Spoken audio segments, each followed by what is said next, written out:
Bismillahirrahmanirrahim. Assalamualaikum warahmatullahi wabarakatuh. Alhamdulillahi ala ihsani wa syukru lahu ala taufiqihi wa amtinani. Asyhadu an la ilaha illallah wahdahu la syarika lahu ta'ziman li sya'ni wa asyhadu anna Muhammadan abduhu wa rasuluhu adda'i ila ridwani. Allahumma salli alaihi wa ala alihi wa ashabihi wa ikhwani. Hadirin dan hadirat yang dirahmati Allah Subhanahu wa taala. Pada kesempatan kali ini kita akan mengangkat topik yang penting bagi kita semua tanpa terkecuali terkait mengenai cara menghindarkan diri kita dan selamat dari fitnah-fitnah. Dan sebagaimana kita tahu bahwasanya fitnah sangatlah banyak berada di sekitar kita yang terus bertambah-tambah. Terutama dengan adanya medsos, ya maka fitnah semakin terlihat, ya. Yang kita tahu fitnah kembali kepada dua, fitnah syubhat dan fitnah syahwat. Yang dahulunya fitnah-fitnah tersebut tersembunyi atau nampak malu-malu, tapi sekarang terungkap, tersebar dengan begitu mudahnya. Setiap orang boleh dan bisa mengakses fitnah tersebut yang dia kehendaki. Apalagi jika HP-nya masih ada kuota, ya. Kalau kuotanya habis, pintu fitnah tertutup. Oleh karenanya, kalau dahulu orang ingin selamat dari fitnah, maka dia berdiam dalam rumahnya, dia akan selamat. Kalau sekarang selama kuota masih ada, maka pintu fitnah terbuka selebar-lebarnya. Ini menjadikan kita semakin waspada. Dan kita tahu fitnah di zaman yang semakin jauh dari zaman nubuwah semakin parah. Semakin parah. Sebagian dalam hadis Rasulullah SAW mengatakan, wa inna ummatakum ja'alallahu afiyataha fi awaliha. Sungguhnya umat kalian ini, itu umat Islam, Allah diberikan keselamatan di akhirnya. Kemudian wa inna akhiraha yusibuha bala'un wa umurun tunkirunaha. Dan bagian akhir dari umat ini akan ditimpa dengan bala dan perkara-perkara yang kalian ingkari.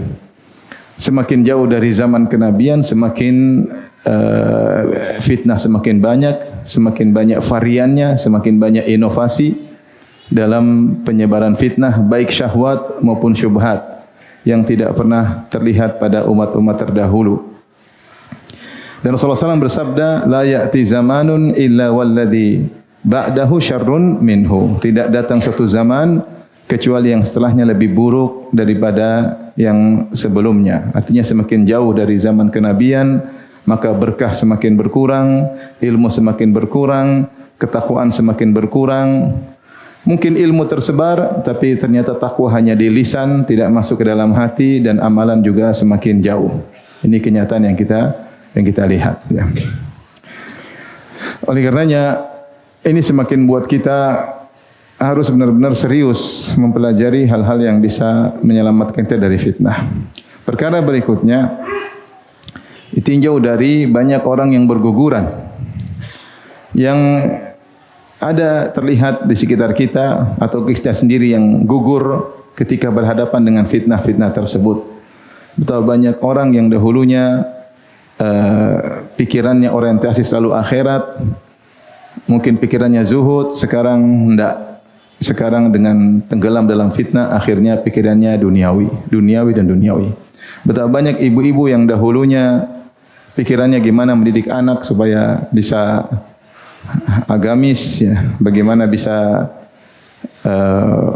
berpikiran tentang akhirat, sekarang mulai duniawi, ya. Maunya ke mall, maunya branded, ya.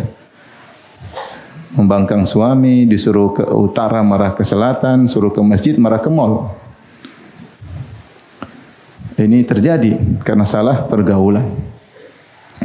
Betapa banyak orang yang kita kenal dia dulu tulus dalam berdakwah, kemudian sekarang sibuk dengan popularitas, sibuk bikin konten, tiap hari pamer amal soleh, tiap hari bikin konten. Dan itu terjadi. Betapa banyak orang yang kita sangka dia jauh dari fitnah wanita, ternyata kedapatan chattingan sama akhwat. terkadang sama istri orang. Dan itu terjadi. Dan kita pun menyadari kita pun sangat lemah. Terkadang kalau kita evaluasi diri, kita muhasabah, kita dapat dulu saya begini kok saya sekarang begini. Maka dengan bergugurannya banyak orang yang dulunya istiqamah, berjatuhan satu demi satu, menunjukkan fitnah ini bukan fitnah sembarangan ya. Bahkan sebagian ulama mengatakan dari mana sebagian perkataan salaf, bagaimana kau tahu kau terfitnah? Di antara cirinya bukan umum tapi di antara cirinya kau dapati dulu perkara kau ingkari sekarang kau lakukan. Dulu kau mengharamkan sekarang kau menghalalkan. Berarti ada sesuatu yang telah menimpa hatimu sehingga kau mulai memilih pendapat yang sesuai dengan hawa nafsumu. Yang dulu kau mengharamkan sekarang kau menghalalkan. Dan itu juga terjadi. Ya. Karenanya ikhwan dan akhwat yang dirahmati Allah Subhanahu wa taala, keselamatan dari fitnah adalah segalanya. Maka pada kesempatan kali ini kita akan bahas tentang fitnah. Tapi fitnah secara bahasa ya dikatakan oleh orang Arab fatantu dzahaba wal fiddah 'alan nar. Kami membakar atau aku membakar emas dan perak di atas api. Maksud dari fitnah itu membakar untuk membersihkan emas dan perak dari kotorannya atau untuk menguji keaslian emas dan perak tersebut atau kepalsuannya. Caranya dibakar di atas api sehingga kelihatan mana aslinya, mana buruknya. Oleh karenanya fitnah ada yang mengatakan asal bahasa maknanya artinya membakar. Artinya membakar. Dan ini juga disebutkan dalam Al-Quran fitnah artinya membakar. Seperti dalam firman Allah Subhanahu wa ta'ala, Yaumahum 'alan nari yuftanun. Mereka yaitu orang kafir pada hari kiamat kelak, 'alan nari, mereka di atas api, yuftanun, dibakar, yaitu disiksa pada neraka jahanam pada hari kiamat kelak. Demikian juga dalam firman Allah Subhanahu wa taala tentang kisah ashabul ukhdud, innal ladzina fatanul mu'minina wal mu'minati tsumma lam yatubu falahum adzabu jahannam wa lahum adzabul hariq. Sungguhnya orang-orang yang memfitnah kaum mukminin kaum mukminat, maksudnya memfitnah, membakari mereka. Ketika mereka bertahan dengan tauhid dan tidak mau berbuat syirik, maka mereka pun dibakar hidup-hidup. Allah menggunakan kata fitnah. Ini asalnya membakar. Kemudian fitnah dibawakan dalam itlaq yang lain, makna yang lain, dan itu ada hubungannya dengan membakar, itu ikhtibar, itu ujian. Karena menguji emas dan perak di atas api untuk diketahui mana asli, mana palsu. Dan ini juga dalam Al-Quran disebutkan. Seperti Allah berfirman, kullu nafsin dha'iqatul maut wa nabluukum bisyarri wal khairi fitnatan wa ilaina turja'un. Kata Allah Subhanahu wa taala, setiap yang bernyawa akan merasakan kematian dan kami akan menguji kalian ya dengan kebaikan maupun keburukan, fitnah sebagai ujian. Jadi fitnah itu artinya apa? Ujian. Wa ilaina turja'un, dan kepada kamilah kalian akan dikembalikan untuk mengetahui hasil ujian kalian. Demikian juga firman Allah Subhanahu wa taala, ahasiban nasu ayyutraku ayyaqulu amanna wa hum la yuftanun wa laqad fatanna alladhina min qablihim fala ya'lamanna Allahu alladhina sadaqu wa la ya'lamanna al-kadhibin. Apakah orang-orang akan dibiarkan mengucapkan kami beriman wa hum la yuftanun sementara mereka tidak diuji? Yuftanun maksudnya diuji. Oleh karenanya fitnah artinya ujian. Untuk apa? Wala ya'lamanna Allahu alladhina sadaqu, agar Allah benar-benar mengetahui mana yang ketika diuji imannya jujur, benar, dan mana yang imannya palsu. Jadi fitnah artinya juga ujian. Kemudian di antara makna fitnah adalah yaitu hasil dari ujian tersebut. Sebagian orang terfitnah maksudnya terjerumus dalam kemaksiatan. Makanya Allah menamakan syirik juga dengan fitnah, seperti dalam firman Allah Subhanahu wa taala, wal fitnatu asyaddu minal qatl. Bahwasanya fitnah itu lebih berat daripada pembunuhan, yaitu kekufuran, kesyirikan lebih berat daripada pembunuhan. Bukan fitnah tuduhan ya. Banyak orang salah terjemahkan ayat ini. Katanya wal fitnatu asyaddu minal qatl, fitnah itu lebih buruk daripada pembunuhan. Padahal bukan fitnah, tapi apa? Fitnah. Dan fitnah maksudnya di sini adalah syirik, bukan tuduh sembarangan. Ya, syirik lebih berat daripada pembunuhan. Kita tahu dosa kekufuran lebih berat daripada dosa pembunuhan. Seperti juga Allah berfirman, wal yahdharil ladzina yukhalifuna an amrihi an tusibahum fitnatun aw yusibahum adzabun alim. Dan waspadalah orang-orang yang menyelisihi perintah Nabi sallallahu alaihi wasallam, bahwasanya mereka akan tertimpa dengan fitnah. Ada yang mengatakan bid'ah, ada yang mengatakan syirik, ada yang mengatakan kufur. Kalau orang terbiasa menyelisihi sabda-sabda Nabi, maka mungkin dia terjerumus dalam bid'ah, mungkin dia terjerumus dalam syirik, mungkin terjerumus dalam kekufuran atau kemaksiatan secara umum, ya. Oleh karenanya ini seputar makna-makna fitnah. Ya. Di antara makna fitnah adalah ketercampuran antara hak dan batil, sehingga tidak jelas mana hak mana batil, ya. Dan ini banyak juga datang dalam hadis-hadis, ya. Seperti Rasulullah SAW bersabda, wa taji'u fitanun, akan datang fitnah-fitnah, ya. Bingung mana benar mana yang batil, sehingga orang terjerumus. Badiru bil a'mali fitanan ka qita'il lail muzlim. Bersegera kalian melakukan amal soleh sebelum datang fitnah-fitnah seperti potongan malam yang gelap gulita, yang sangat gelap, sehingga seorang tidak bisa melihat mana benar mana salah. Tapi ini mana-mana fitnah, dan kita bisa paham, kita sebut kalau ada keburukan kita bilang ini fitnah, ini godaan, itu adalah fitnah, makna ini makna yang benar. Taib. Adapun fitnah, model-model fitnah, maka para ulama membagi dua. Pertama, mereka sebut dengan fitnah khusus yang terkait dengan seseorang secara pribadi, dan ada fitnah yang umum, yaitu menimpa siapa saja. Yang menimpa siapa saja.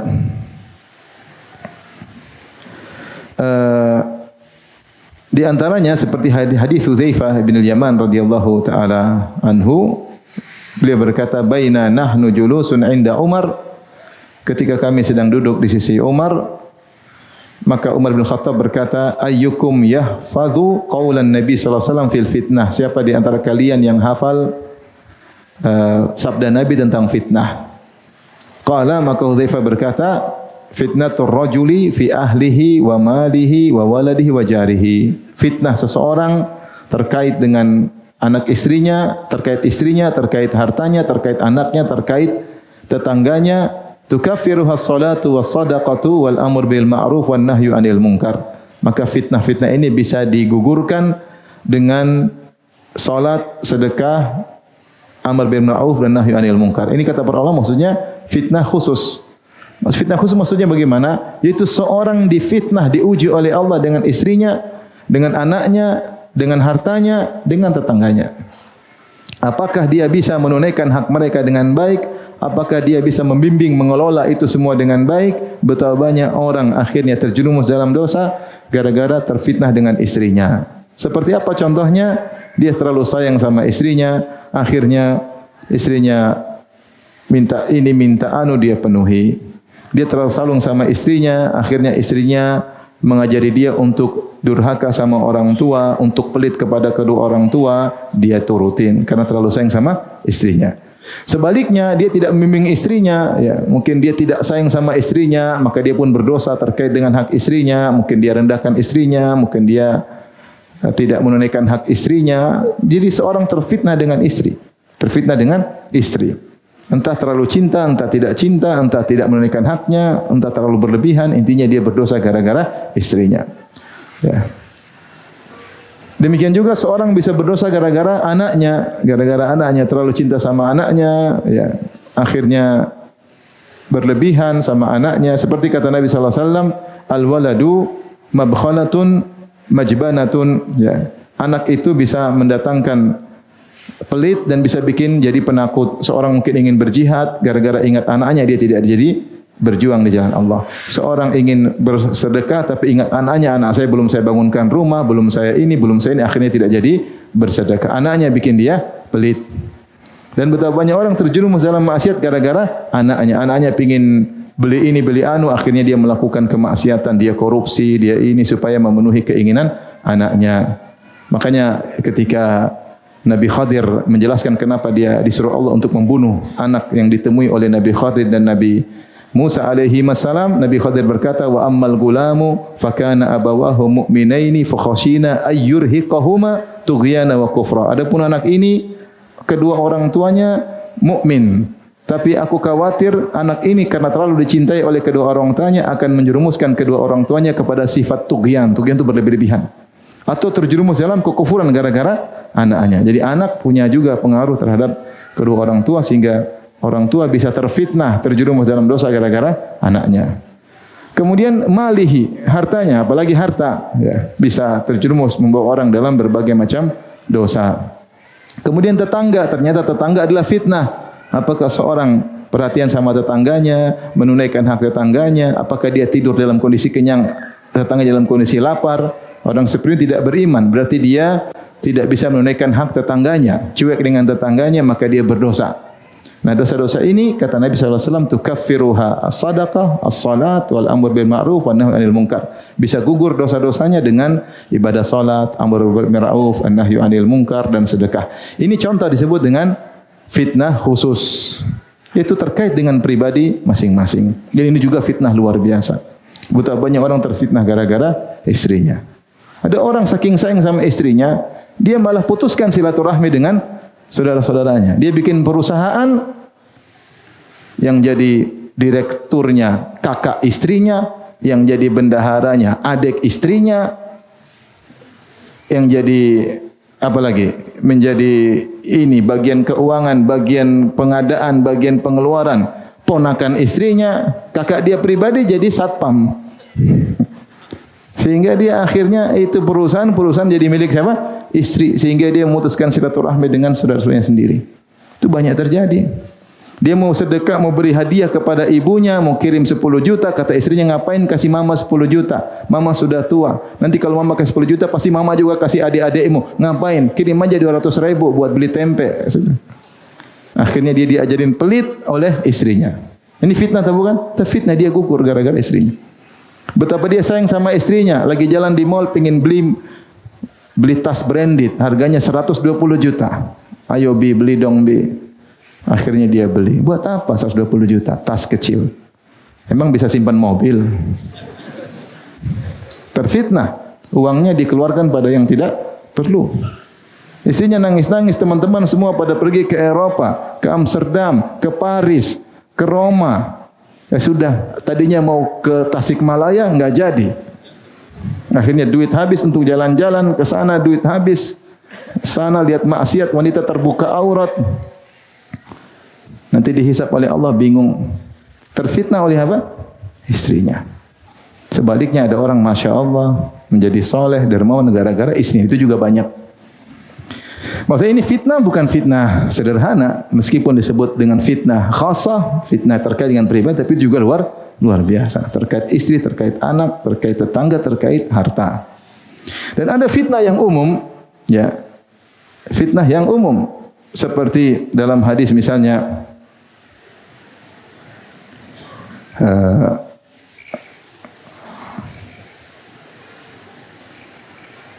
Rasulullah SAW bersabda dalam hadis Abdullah bin Amr bin As radhiyallahu anhuma, bainama nahnu haula Rasulillah sallallahu alaihi wasallam idz dzakara fitnah.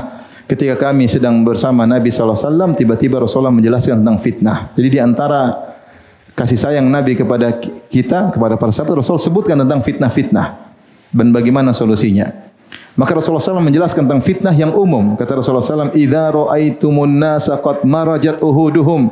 Kalau kalian melihat orang-orang sudah tidak amanah, janji diselisihi, janji asal janji, marajat uhuduhum, tersebar, tidak ada yang amanah. Cari orang amanah susah. Cari orang jujur apa? Susah. Kemudian Rasulullah tekankan wa khaffat amanatuhum, dan amanah mereka menjadi ringan, itu tidak diperhatikan. Wa kanu hakadha wa syabbaka baina ashab, dan mereka seperti ini, bercampur mana yang benar, mana yang enggak benar, mana yang al-haq, mana yang al-batil, yaitu carut marut. Akan terjadi seperti itu. Maka kata Abdullah bin Amr bin As, faqumtu ilaihi faqultu, aku menuju Nabi, aku berkata, kaifa af'alu inda dzalik, apa yang harus saya lakukan kalau sudah seperti ini? Namanya apa? Fitnah umum, fitnah umum. Dan kita menghadapi dua fitnah, fitnah terkait pribadi kita privasi kita. Dalam rumah ada fitnah. Seorang terkadang terfitnah dengan istrinya, seorang terkadang terfitnah dengan suaminya, ya. Seorang wanita saking cintanya sama suaminya akhirnya bermaksiat, suaminya suruh begini, fitnah. Suami, istri, mertua terkadang fitnah. Itu juga luar biasa, dan ada fitnah-fitnah apa? Umum yang juga tidak kalah beratnya. Maka ini contoh-contoh fitnah. Kita sebutkan itu tadi dari pembagian fitnah secara umum dan khusus. Maka fitnah ada umum, ada apa? Khusus. Adapun model-model fitnah, macam-macam fitnahnya banyak. Di antara fitnah yang disebutkan oleh Nabi SAW seperti fitnah harta. Fitnah apa? Harta. Rasulullah SAW bersabda, "Inna likulli ummatin fitnatan, wa fitnatu ummati al-mal." Atau kama qala Nabi SAW. Setiap umat ada fitnahnya. Dan fitnah umatku adalah apa? Harta. Adalah harta. Tapi fitnah banyak. Kenapa Rasulullah SAW menyebutkan khusus harta? Sebenarnya mengatakan karena fitnah harta ini bisa mengantarkan kepada fitnah-fitnah yang lain. Bisa mengantar pada fitnah-fitnah yang lain. Makanya Rasulullah SAW mengatakan, "Mal faqra akhsha alaikum. Walakin akhsha alaikum an tubsata lakumud dunya kama busitat." Atau antubsata alaikumud dunya kama busitat ala man kana qablakum fatanafasuha kama tanafasuha fatuhlikukum kama ahlakathum. Bukanlah kemiskinan yang aku khawatirkan menimpa kalian, tapi yang aku khawatirkan dibawakan dunia atas kalian, sehingga akhirnya kalian berlomba-lomba mengejar dunia tersebut sebagaimana umat-umat terdahulu yang dibawakan dunia bagi mereka juga berlomba-lomba terhadap dunia. Fatuhlikukum, akhirnya fitnah kekayaan tersebut, dunia tersebut membinasakan kalian kama ahlakathum, sebagaimana umat terdahulu juga binasa karena harta. Dan itu benar, ketika seorang sudah terfitnah dengan harta, dia bisa melakukan banyak kemaksiatan, dia bisa melakukan riswah, sogok menyogok, dia korupsi, dia berbohong, semua karena mengejar apa? Mengejar harta. Mengejar harta. Apalagi kemudian muncul perkataan sebagian orang, jangankan hal yang halal, yang haram aja zaman sekarang susah. Kita mau cari harta haram aja apa susah, apalagi yang halal. Ini perkataan buruk yang buat orang menggampangkan untuk mencari harta yang haram. Ya, haram aja susah, ya udah seakan-akan. Atau berdalil dengan kebanyakan manusia, semua orang juga riba, semua orang juga ini, semua orang juga bohong. Ngapain kita jujur-jujur? Kita kalau jujur bodoh, kita dimakan sama orang. Harus pintar dong, pintar bohong seperti mereka, ya sudah. Gara-gara harta semua orang ikut bohong. Ya, semua orang ikut bohong. Sampai luar biasa kalau kita lihat transaksi. Ya. Sampai orang misalnya transaksi jualan, ya kalau jual apa? Mangga manis, mangga manis, mangga manis. Beli sekilo ternyata asam. Loh kok asam? Kamu jangan bohongin saya, kamu sabar. Baru dibohongin sekilo, saya dibohongin segerobak. Sabar. Kamu kalau dibohongin jangan bohongin orang. Ya. Seperti orang-orang pekerja travel, buka travel, bintang 5 harga sekian, bintang ternyata di bulan Ramadan, di bulan Desember, high season, harga hotel naik. Ternyata mereka belum beli hotel. Akhirnya orang-orang pada berangkat dikasih hotel bukan bintang 5, bintang 7,5. Yang harusnya sekamar berdua jadi bertujuh, subhanallah.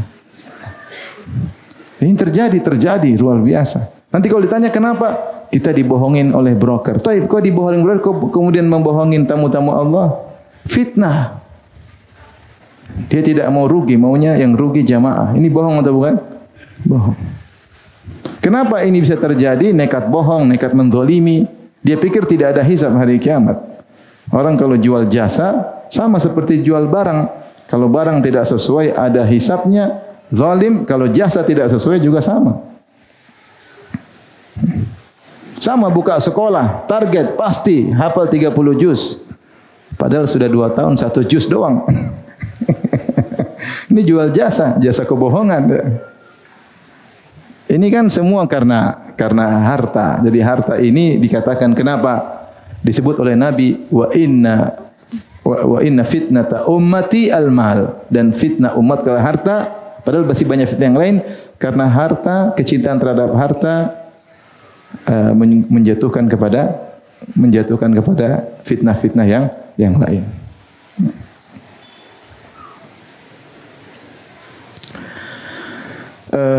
Kemudian di antara fitnah yang Rasulullah SAW sebutkan yang harus kita waspadai. Makanya gini, maksud saya gini, ikhwan, hidup ini kalau kita cari harta, kita harus latih diri kita untuk biasa yang halal. Ada syubhat? Enggak. Kenapa enggak? Saya enggak siap dihisap, udah kamu aja, saya enggak. Nanti Allah bukakan pintu harta yang lain. Tapi kalau kita gampangkan syubhat, masih ada syubhat, enggak apa-apa, syubhat kan belum haram kan? Syubhat kan. Lalu bisa jadi haram. Ketika kita menggampangkan, akhirnya semua dianggap gampang. Tapi kalau kita sejak awal sudah hati-hati, ini syubhat enggak. Dan subhanallah ini terkait bahkan masalah ibadah. Haji kemarin, haji. Orang pakai visa inilah, visa ini. Saya ditawarin, saya bilang saya tidak siap untuk dihisap. Haji, visa ziarah. Padahal visa ziarah dilarang untuk apa? Haji. Taib. Yang membolehkan pakai dalil banyak. Dalilnya ini, saya tidak siap. Kamu halal terserah kamu lah. Ini contoh maksud saya, kita cari rezeki, kalaupun kita tidak usah yang syubhat-syubhat tinggalkan. InsyaAllah kalau kita berusaha meninggalkan yang syubhat, yang haram, Allah akan bukakan rezeki yang lain. Hasilnya sama saja. Mau dengan cara syubhat, dengan cara haram, dengan cara halal, rezekinya sama, tidak berubah. Yang dicatat malaikat itu juga. Tergantung kau pilih cara mana caranya, hasilnya sama. Mungkin kau terpedaya sekarang dengan cara haram, hasilnya banyak. Nanti juga nilainya sama seadanya kau tadi cari cara yang halal, sama hasilnya. Harus yakin akan hal itu sehingga kita tidak usah ragu-ragu meninggalkan syubhat maupun yang apa? Haram. Enggak usah. Saya punya kawan cerita, dia punya proyek sampai 1 triliun lebih. Cerita sama saya. Ada proyek, kemudian ketika dia menjalankan proyek, sebagian orang yang kemudian mensyaratkan dia agar dia juga mendapatkan saham. Jadi kamu boleh ambil proyek tapi saya juga dapat saham gini. Dikasih persyaratan. Proyek ratusan miliar. Teman saya cerita sama saya langsung. Ketika disuruh begitu, enak aja ini korupsi. Dia enggak mau. Akhirnya dia enggak mau proyek yang dikasih kepada kontraktor yang lain. Dia bilang ya enggak apa. Daripada saya makan haram. Menyogok pejabat, bantu korupsi. Ini dosa besar ya. Yang menyogok dan disogok di neraka. Akhirnya dia tidak ikut. Ternyata proyeknya dikasih ke yang lain. Dikasih yang lain, dikerjakan, ternyata tidak jalan karena dia ahlinya. Akhirnya dia dicari lagi. Dicari lagi dan tanpa ada korupsi sama sekali. Kalau rezeki tidak akan lari. Ya, jadi mau saya lihatlah, seorang harus yakin rezekinya mau cara haram, mau cara halal sama saja. Sama saja, hasilnya sama. Mau kau dapat sekarang banyak, kalau kau jujur misalnya kayaknya saya cuma untung 1 juta. Kalau saya bohong 100 juta, benar kau dapat 100 juta sekarang, tapi lama-lama habis. Kalau kau jujur mungkin 1 juta tapi Allah kasih berkah, hasilnya sama. Hati-hati fitnah harta.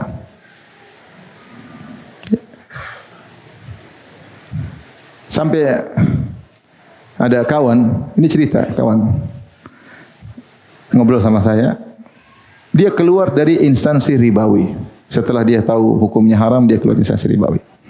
Setelah keluar dari instansi ribawi, kemudian dia kerja. Allah uji, dia jualan kue ini enggak laku, sales ini enggak laku. Tabungannya mulai habis.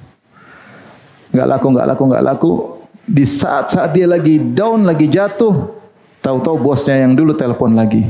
Karena dulu kerjaan dia bagus. Kembalilah ke instansi ribawi kami. Gaji saya naikkan, Masya Allah. Jabatan saya naikkan, gaji saya naikkan. Dia goyang ketika itu. Dia bilang sama istrinya, istriku, gimana ini? Terima enggak ini? Kan haram. Enggak, ini kayaknya darurat, enggak apa-apa. Dia bilang gitu. Ini kayaknya darurat. Kalau riba darurat, enggak apa-apa. Istrinya juga goyang. Iya, coba tanya Ustadz dulu. Mungkin boleh. Subhanallah. Goyang dia. Tapi alhamdulillah dia tanya sama Ustadz teman saya. Akhirnya Ustaz bilang, kamu dosa riba apa? Ya, dosa riba seperti, salah satu pintu riba seperti mendatangi ibunya. Coba ulang.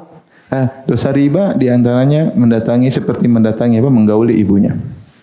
Kamu enggak ngerti kata Ustaz. Kamu tahu enggak artinya di situ? Kamu riba itu kamu zinai makmu sendiri, tahu enggak? Langsung dia kaget. Dia enggak mau lagi. Alhamdulillah sekarang hidup nyaman, rezeki halal, alhamdulillah. Rezeki sama saja. Ini bukti, maksudnya saya dapati kenyataan hidup seperti itu. Hidup pilihan. Makanya hati-hati fitnah harta.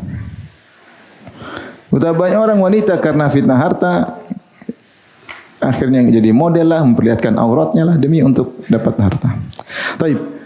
Berikutnya di antara fitnah yang juga berbahaya yang harus kita waspadai adalah fitnah wanita. Ini luar biasa ini. Dan saya punya ceramah khusus baru-baru jadi upload, judulnya fitnah apa? Wanita. Jangan pernah menyepelekan fitnah wanita. Sudah banyak orang berguguran dari orang biasa sampai penuntut ilmu. Kalau fitnah wanita tidak membedakan antara yang tidak berjenggot maupun yang berjenggot, semuanya goyang. Luar biasa. Yang baru ngaji atau lama ngaji sama saja goyang. Di antara kisah menyedihkan, ini saya maksudnya bukan nakut-nakut, tapi kenyataan saya umrah dengan seseorang, usianya mungkin udah 55, mungkin ya, udah tua, 50 sampai 60. Bukan muda lagi, udah tua, mungkin 60-an. Dia bawa istrinya bercadar. Istrinya mungkin umurnya sudah sekitar itu juga ya. Punya anak udah besar-besar. Kita umroh, dia bilang sama saya, Ustaz, saya mau tanya, kenapa? Afwan Ustaz, ini istri saya itu, kenapa? Dia kemarin berzina Ustaz. Subhanallah. Saya bilang, berzina? Udah tua berzina? Iya berzina. Saya berzina. Dia belajar bahasa Arab Ustaz. Belajar bahasa Arab sama Ustaz. Terus namanya belajar bahasa Arab kan ada i'rab, ada tugas. Akhirnya japri dengan ustadznya. Akhirnya zina. Ini sudah tua. Tapi zina tidak mengenal apa? Umur. Sudah lama ngaji. Kemudian dia bilang, Ustaz, saya boleh ceraikan dia enggak? Subhanallah. Maksud saya, ini menyedihkan. Fitnah wanita luar biasa. Maka ikhwan dan akhwat, dan cerita banyak sekali. Nggak mungkin saya cerita di sini, nggak mungkin, banyak sekali. Dan saya bilang yang berguguran bukan cuma orang awam, orang udah ngaji juga. Bukan yang baru ngaji, yang lama ngaji juga berguguran. Fitnah wanita luar biasa. Oleh karenanya kita harus waspada, dan waspada kita harus ekstra terhadap fitnah wanita ya. Tidak ada cara lain kita terhindar dari fitnah wanita kecuali kita tidak membuka celah. Itu cara yang terbaik. Ya. Maka pertarungan kita dengan fitnah wanita cuma pandangan pertama, itu aja.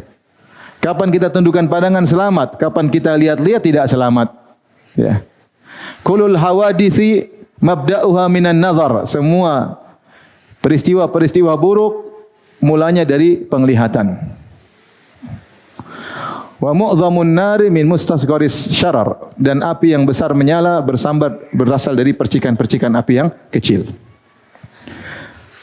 Kita cuma bertarung mengklik atau tidak. Kalau klik maka kita terjatuh dalam lautan maksiat, kalau tidak mengklik kita selamat.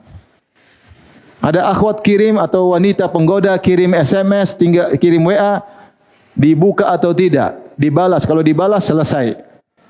Lelaki lemah. Selama Anda normal, Anda pasti lemah. Kecuali Anda enggak normal. Meskipun digoda Anda cantik, Anda tidak tergoda. Karena Anda tidak normal. Kalau Anda normal, pasti tergoda.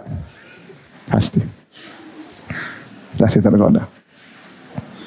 Makanya, kenapa Nabi Yusuf alaihissalam selamat? Bukannya Nabi Yusuf tidak tergoda, dia tergoda. Dia tergoda. Tapi apa kata Imra'atul Aziz?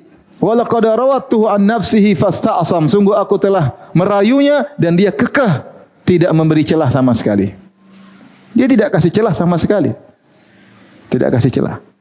Kita ini binasa, sebagian kita binasa dalam fitnah wanita. Kenapa kita kasih celah? Sebagian wanita binasa dengan fitnah laki-laki. Kenapa? Karena kasih celah. Karena kasih celah. Makanya Nabi Yusuf saja takut ketika dia dirayu oleh para wanita, dia berkata, Rabbi sijnu ahabbu ilayya mimma yad'unani ilai. Ya Rabbku, aku lebih senang di penjara ya daripada dirayu oleh mereka, rayuan mereka. Wa illa tasrif anni kaidahunna asbu ilaihinna wa aku minal jahilin. Kalau kau tidak palingkan aku dari rayuan mereka, aku akan condong kepada mereka dan aku pasti bermaksiat. Yusuf alaihissalam tidak merasa dirinya saya tenang aja aman. Enggak, dia enggak merasa aman. Dia bilang saya penjara aman, enggak ada perempuan di penjara, laki-laki semua. Kalau saya tidak dipalingkan, tidak dipenjara, saya akan condong kepada mereka dan saya akan terjatuh. Apakah ada di antara kita merasa lebih soleh daripada Nabi Yusuf?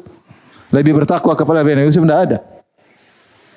Tapi kenapa Nabi Yusuf bisa selamat? Fasta'sam, dia kekeh, tidak mau kasih celah sama sekali. Sebagaimana Rasulullah sebutkan tentang Juraij al-Abid, sang ahli ibadah dari Bani Israel, ketika dia diuji oleh seorang wanita, orang-orang hasad sama dia, mereka bilang bagaimana kita ngerusak Juraij ini ahli ibadah. Maka ada seorang wanita pezina tercantik di zaman itu. Mungkin kalau hidup zaman sekarang followernya paling banyak di IG ya. Maka dia berkata, ana aftatinuhu lakum, aku akan fitnah dia untuk kalian. Maka dia pun naik ke kuilnya Juraij, kemudian dia panggil-panggil, ya Juraij, ya Juraij. Kalau bahasa kita, Ustadz, Ustadz, sebentar Ustadz. Ustadz kok gitu sih, kaku banget. Tapi kata Nabi SAW mensifati Juraij, walam yaltafit ilaiha, dia tidak tengok sama sekali. Itu begini selamat. Walam yaltafit ilaiha, dia tidak tengok sama sekali. Kalau tengok selesai, kita laki-laki. Antum normal enggak? Enggak tahu, belum tentu. Kalau normal lihat cewek pasti tertarik, pasti. Enggak usah ceweknya cantik-cantik. Lebih cantik istri kita aja kita bisa tergoda, iya enggak? Karena laki-laki terkadang pengen varian-varian. Ada ceramah Ustaz satu. Saya nukil aja ceramah di Ustaz Abdul Hakim Abdad hafizahullah. Lihat ceramah dia tentang kata dia. Saya tadi malam saya dengar, saya ketawa ya. Kata beliau, dada lelaki itu lebih luas, lebih dalam dari dada wanita. Kenapa? Lebih menerima cinta, lebih luas cintanya. Kata dia, dalilnya apa? Dalilnya apa? Fankihu ma tabalakum minan nisa'i masna wa thulatha wa ruba. Nikahilah 2, 3, 4. Artinya laki-laki luas, siap menerima 2, 3, 4. Antum lihat di YouTube deh. Kata Ustaz Abdul Hakim Abdad, kalau ada yang bilang hanya kau istriku, emak sama dia, bohong kata. Lucu, saya dengar saya lucu kata. Laki-laki, kata Ustaz Abdul Hakim Abdad hafizahullah, lihat sini jatuh cinta, lihat situ jatuh cinta. Iman, cinta seluas lautan, berbagi-bagi cukup. Oleh karenanya jangan buka pintu ini. Jangan bilang istri saya sudah cantik, 1 rasa 4. Bohong. Ente laki-laki, kecuali ente enggak normal. Jangan buka-buka. Dan setan membisikin, ente bisa jatuh cinta kapan saja. Bisa jatuhnya kapan saja. Betapa banyak orang tidak mikir, perempuan dia cocok dengan istrinya, tiba-tiba dia dengar cinta pertamanya dicerai sama suaminya, goyang hatinya. Setan ingatkan lagi masa lalu. Laki-laki lemah. Laki-laki lemah. Makanya jangan buka-buka pintu ini. Jangan buka-buka pintu ini. Caranya gimana? Fasta'sam. Jangan kasih celah. Kalau ada akhwat WA sama antum ya sudah, terima kasih. Cukup begitu. Berapa bang harganya? 200.000. 10.000 ngawur. Jangan. Kurangi dong mas. Hihihi. Hehehe. Aduh. Goyang jenggot ente kalau punya jenggot. Dan ini bukan main-main, banyak orang udah berguguran, banyak. Sampai ada akhwat kurang ajar sama penuntut ilmu, ya kemudian di screenshot. Ini bukti penuntut ilmu juga berguguran. Ada dulu teman istri saya, ya agak terkenal. Dia bilang sama istri saya, itu ada penuntut ilmu, jam 3:30 malam, ukhti bangun sholat malam. Terfitnah. Ngapain ente bangunkan perempuan? Bukan apa-apa ente. Ukhti jangan lupa sholat malam di WA jam 3:30. Ya akhi, buat apa? Terfitnah enggak itu? Terfitnah. Udahlah, ceritanya banyak. Makanya jangan pernah laki-laki maupun perempuan semuanya bisa terfitnah. Dengan adanya medsos, melihat ini, melihat anu, cinta bisa jatuh kapan saja. Hati-hati. Berikutnya, di antara fitnah yang tersebar sekarang adalah fitnah popularitas. Fitnah popularitas. Ustaz. Saya sampai jam berapa? Terserah. Sampai zuhur. Taib, hati-hati fitnah popularitas. Ya. Ya. Ingin dihormati, ingin diakui, ingin ini semua fitnah, ya. Ma dhi'bani ja'ian ursila fi ghanamin. Ya.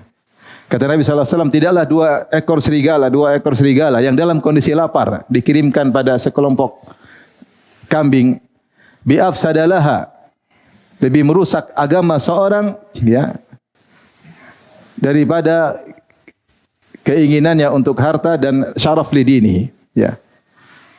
Dan ingin kemuliaan merusak agamanya, ya. Jadi lebih merusak.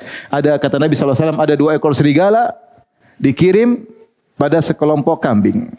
Kalau serigala dikirim, kambing pasti rusak enggak? Harus. Apalagi seriganya lapar. Nabi gambar ini kerusakan pasti terjadi. Demikian juga hirs rajul, ya, keinginan seorang untuk mendapatkan harta wasyaraf dan untuk mendapatkan kemuliaan. Ini juga sangat mudah merusak agama seseorang. Di antaranya asyaraf, ingin kemuliaan, ingin diakui, ingin ini zaman sekarang seorang banyak ingin diakui. Di antara bentuk ingin diakui adalah dengan menampakkan amal soleh. Makanya Imam Al-Ghazali rahimahullah ketika menyebutkan tentang definisi riya, dia mengatakan memperlihatkan amal soleh li talabil manzila fi qulubil khalq, untuk mencari kedudukan di hati manusia, hati orang. Tapi saya kenapa cerita saya baru habis haji, baru habis umrah, saya cerita sama dia supaya dia ngakui saya, ya enggak? Itulah namanya riya. Summa atau riya, memperceritakan atau menampakkan. Saya kenapa cerita saya kemarin baru bangun masjid kepada si fulan, supaya dia akui siapa saya. Namanya talabul manzilah fi qulubil khalq, mencari kedudukan di hati manusia. Dan ini sangat merusak tadi kata Nabi. Lebih rusak daripada kalau kita lepas 2 ekor serigala lapar kepada kambing. Kambing pasti disikat sama 2 serigala tersebut. Itu kerusakannya masih kecil, lebih parah gara-gara orang ingin dimuliakan bisa rusak agamanya. Sehingga dia riya, sehingga dia pamer, ya, gara-gara tolabul manzilah. Ingin jadi bahan pembicaraan, jadi buah bibir, ingin selalu diperhatikan oleh masyarakat. Bukankah Nabi SAW, man talabal ilma, ya, liumariya bihi sufaha, waliyujariya bihil ulama, waliyasrifa wujuhan nasi ilai. Siapa yang menuntut ilmu supaya bisa mendebati orang bodoh, supaya bisa disejajarkan dengan ulama, supaya menarik perhatian masyarakat kepada dia, maka haram baginya surga, masuk neraka, kata Nabi SAW. Ini mengerikan zaman sekarang. Sekarang fitnah medsos, orang sibuk pamer kegiatannya. Supaya apa? Supaya jadi perhatian. Lagi jalan sama istrinya mesra. Masya Allah, Masya Allah, Allah barik fiik. Jempol kaki, jempol tangan semua. Kalau lagi ngomel istrinya tidak live. Kamu goblok gembrot, nggak pernah di live kan? Ketika lagi ini, lagi suapin istrinya, lagi suapin. Lagi ibadah, mamer. Hai guys, gue lagi dakwah di belantara Afrika guys, banyak singa guys. Maksudnya apa? Maksudnya apa begitu? Mungkin dia ikhlas, antum jangan ikut-ikutan. Ya, mungkin dia ikhlas, antum jangan, antum baru ngaji. Kita yang sudah ngaji lama, sudah ustaz, takut riya. Kita ini siapa? Para salaf yang amal mereka luar biasa, ketakwaan mereka luar biasa. Mereka takut riya, mereka salaf. Mereka sembunyikan amal mereka. Sebisa mungkin mereka sembunyikan amal mereka. Mereka takut riya, mereka tidak mau spekulasi amalnya diterima atau tidak. Ini kita kayaknya salaf aja yang takut, saya nggak perlu takut. Semua amal soleh kita ceritakan. Bantu orang kita ceritakan, kita live kan. Lagi sholat duha. Guys, inilah kebiasaan Ustaz kita, kalau duha dia sholat duha. Bagaimana Ustaz? Sunnah Nabi. Sunnah Nabi. Hati-hati. Fitnah luar biasa. Antum tidak perlu terkenal di alam semesta, dia terkenal di langit. Ya. Dalam hidup ini ada dua kecanduan. Kecanduan pamer amal soleh, kecanduan menyembunyikan amal soleh. Tinggal pilih, akan timbul kecanduan dua-duanya. Itu tinggal pilih. Tinggal pilih. Orang yang paling bahagia yang kecanduan menyembunyikan amal soleh. Dia terbiasa dengan diketahui Allah, dia bahagia. Kalau orang candu ingin pamer, dia sibuk tiap hari harus bikin ini, harus bikin konten, harus bikin status tiap hari. Kalau enggak dia gelisah. Hari ini belum ada yang like, gelisah dia. Itu terbawa sedikit-sedikit. Sedikit-sedikit ke bawah. Maka fitnah popularitas ini sangat berbahaya, yang dulu ditakuti oleh para salaf. Tapi fitnah banyak ya. Fitnah yang kemudian sampai pada pertumpahan darah, fitnah demonstrasi, fitnah macam-macam, fitnah maki-maki orang. Dan mungkin terjadi di zaman kita, atau sudah terjadi, atau akan terjadi. Saya tidak akan mendetailkan fitnah tersebut, tapi fitnah itu macam-macam. Sampai ada fitnah sampai pertumpahan darah, fitnah kekuasaan, fitnah itu banyak. Ya, fitnah itu banyak. Nah, di akhir pembahasan saya ingin menyampaikan beberapa poin yang disebut oleh Nabi SAW cara untuk menghindarkan fitnah. Pertama, catat. Ya. Ketika Rasulullah SAW ditanya, "Qultu ya Rasulullah, man najat? Bagaimana cara selamat? Selamat dari fitnah." Kata Nabi, "Amsik alaika lisanak." Tahan lisanmu, jangan banyak ngomong. Jangan suka komentar. Biarkan yang komentar ahlinya. Antum enggak usah komentar. Enggak usah apa kok? Komentar. Ya. Ini yang pertama. Wal yasaka baituka. Jadikanlah tempat rumah luas, yaitu jangan sering keluar kecuali kalau ada keperluan. Jangan suka keluar kecuali ada keperluan. Wabki ala khati'atik, tangisilah dosa-dosamu. Sering kita evaluasi, ya Allah, saya hari ini saya masih nonton film Korea, ya Allah. Saya masih nonton film India. Saya masih lihat cewek, saya masih nangis ini. Hari ini saya terlambat salat subuh, ya Allah. Itu wabki ala khati'atik. Itu buat kau selamat. Buat kau selamat. Ini di antara solusi yang Rasulullah ajarkan. Dalam hadis yang lain dari kata Rasulullah SAW, "Idza ra'aitumun nas qad marajat uhuduhum wa khafat amanatum wa kanu hakadha." Lihat orang sudah enggak amanah, sudah carut-marut, tidak tahu mana yang benar, mana yang salah. Maka apa solusinya? Kata Nabi SAW, "Ilzam baitik." Selinglah di rumahmu, jangan terlalu ikut urusan apa? Orang. "Wa amlik alaika lisanak." Jangan suka komentar. "Wa khudh ma ta'rif wa da' ma tunkir." Yang kau tahu benar lakukan, yang kau tahu salah tinggalkan. Jangan coba-coba. Wa alaika bi amri khassati nafsik, sibuk dengan privasimu, sibuk dengan privasimu. Wa da'anka amral ammah, jangan sibuk dengan urusan banyak orang. Ente privasi banyak sekali yang antum urus. Istri ente belum selesai tugas, belum belum didakwahi dengan baik, belum dididik dengan baik. Anak-anak masih ada yang belum berjilbab, masih malas-malasan salat subuh.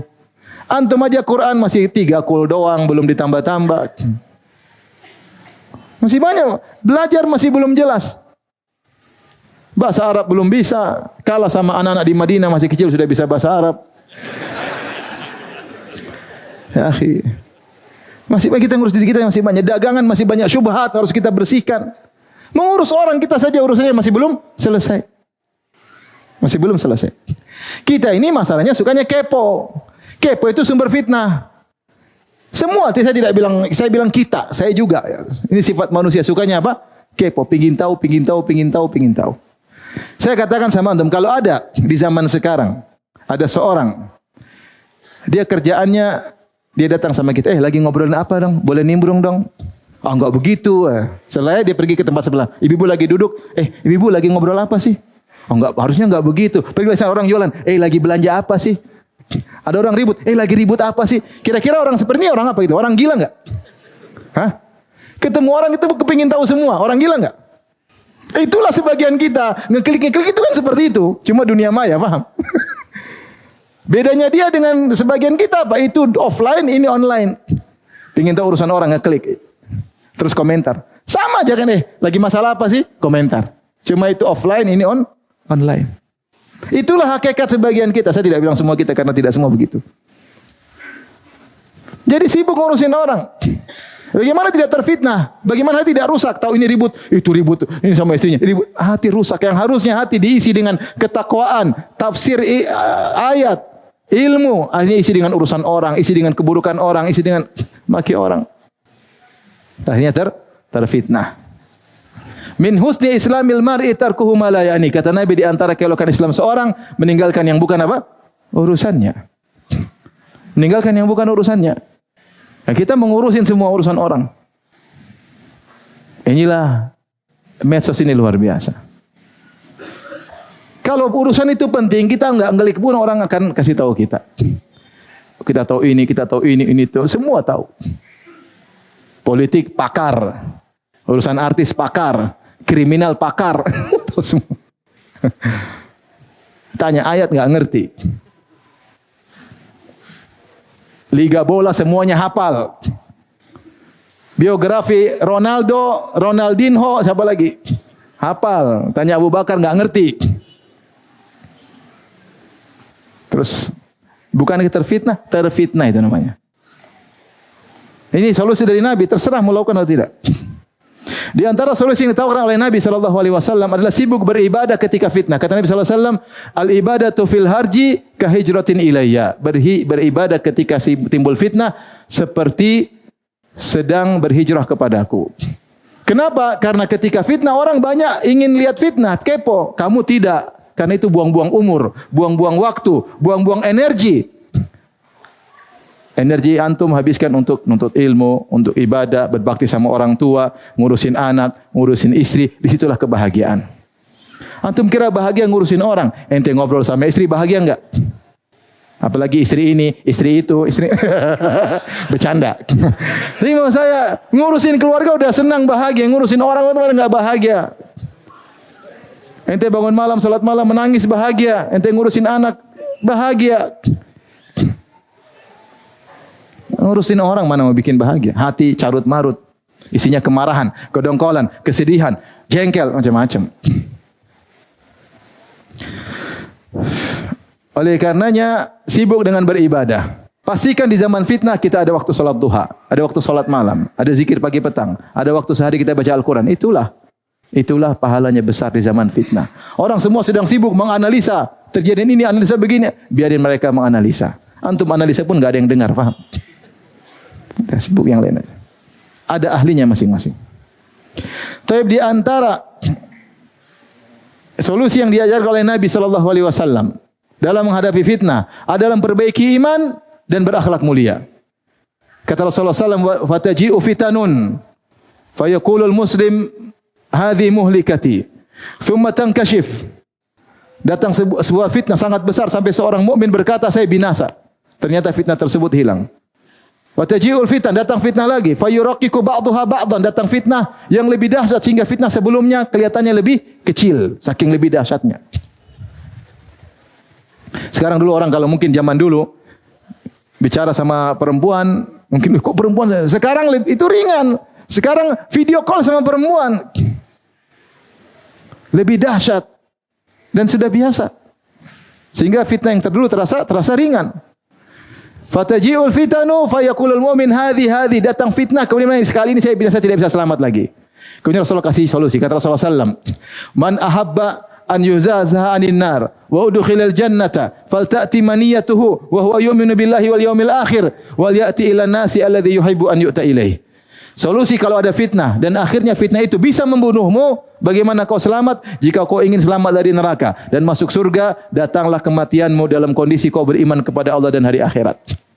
Sibuk belajar iman kepada Allah, sibuk tawakal, husnudzon kepada Allah, sifat-sifat Allah pelajari, di situ kebahagiaan. Tauhid rububiyah, uluhiyah, semua sifat belajar. Belajar tentang iman kepada hari akhirat, ada hisab, ada mizan, ya, ada haud, ya, ada sirat, ada qantarah, belajar. Semakin menguatkan iman kita kepada hari akhirat. Ini solusi agar kita selamat dari fitnah. Yang kedua kata Nabi, wal ya'ti ilan nasi alladhi yuhibbu an yu'ta ilaih. Bersikaplah kepada orang lain dengan sikap yang kau suka dilakukan pada dirimu. Jadikan pedoman hidup.